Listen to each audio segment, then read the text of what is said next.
You know, sometimes even when we understand an organizational purpose, sometimes it's just hard to believe it or get behind it. And so what we need to do is the following: to change your perspective, change your heart.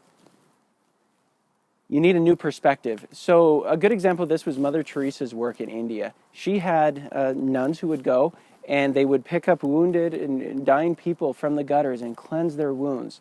And sometimes it was really tough work. Sometimes they had maggots in their wounds.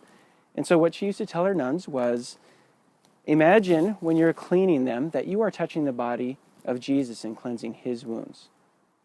And after that experience, a nun came to her and said, "Mother," and she was crying, she said, "I've been touching the body of Christ for 3 hours."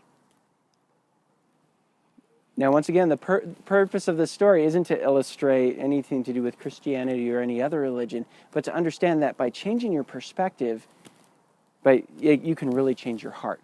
Another example of this was a client I had, Dow Hydraulics, and one of their managers came to me and said, "I'm having a hard time motivating my employees. They sit all day long and they grind these little parts to minuscule amounts to certain specifications."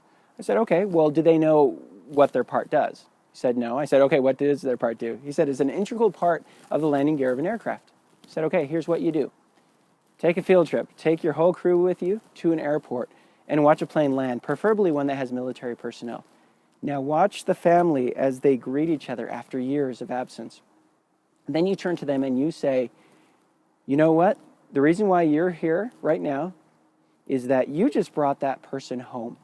You just made that happen. That part that you grind down to those minuscule proportions, that is an integral part on that landing gear.